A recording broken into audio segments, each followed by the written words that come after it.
Պարոն Միրզոյան, դուք բան ունեիք ասելու, հա։ Պարոն վարչապետ, կարծում եմ հաշվարկված կլինի կամ գուցե հետագա քննարկումների ընթացքում պարզվի, հարց առաջացավ ուղղակի մեջ, բոլոր փաստարկները իհարկե հասկանալի եւ ընդունելի եւ ամեն ինչ ճիշտ է,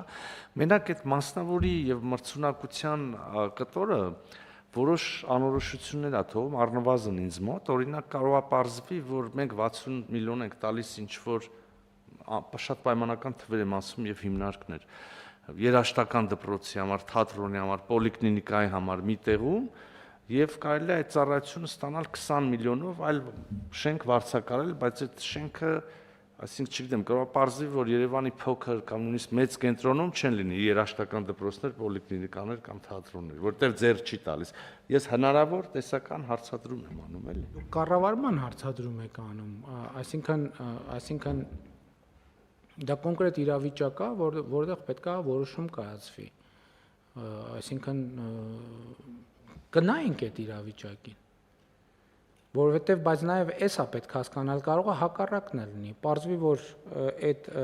մեր երաշտական դպրոցին, որը Երևանի կենտրոնում է, վարձակալության վճարը, ասենք ենթադրենք 7 միլիոն դրամ է, որովհետև այնքան քանդված է, այնքան վթարային է, այնքան է, որ ինքը շուկայական արժեք չունի։ Կարա պարզվի տենց բան։ Եվ սա մեզ լույս կվառի, որ հարգելիներս այդտեղ խնդիր ունենք։ Որովհետև այնտեղ սանհանգույցները քանդուքար վիճակում են։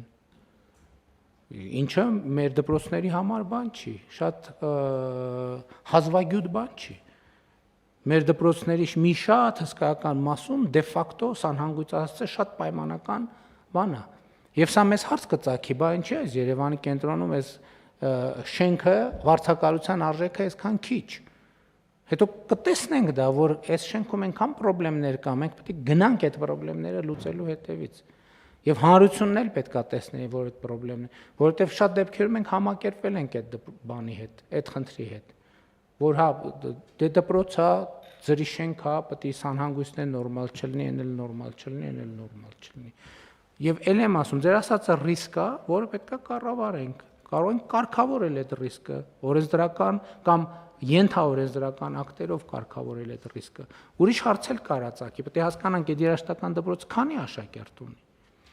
Որտեւ այդ կարա պարզվի երաշտական դպրոցը ունի 300 աշակերտ, կարա պարզվի երաշտական դպրոցը ունի 30 աշակերտ։ Էս էլ է խնդրեմ, որի հետ պետք է առնչվենք, բա Երևանի ամենակենտրոնում ինչի 30 աշակերտ ունի, ի՞նչն է պատճառը։ Չնայած ենթադրում եմ, որ տենց դեպք չունենք։ Չունենք, շատ ավելի լավ։ Համեցեք։ Մի կարճ բան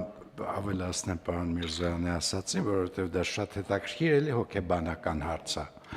Որովհետև պարոն Միրզոյան, այդ նույն հաջողությամբ իրավունք ունեմ ասել, որ մենք արհեստական կուլտեր ունենք գույքի պատճառով, դպրոցների կուլտեր, երաշտական դպրոցների կուլտեր, որոնց անունը ու բովանդակությունը իրար հետ չի բռնում, ու այդ կուլտը ձևավորվել է իր լավ գույք կենտրոնում ունենալու կապակցությամբ, որը գնահատված չի ծառայության մեջ։ Ես վստահ եմ, դա շատ նուրբ հարց է, բայց ինքը մի կողմանի չի, այդ մեդալը մյուս կողմն էլ ունի, էլի։ Եվ այդ իմաստով ես կարծում եմ, իրոք պետք է ռեալ արժեքը գնահատել տվյալ երաշտական դպրոցի ու ծառայության ինքնարժեքը։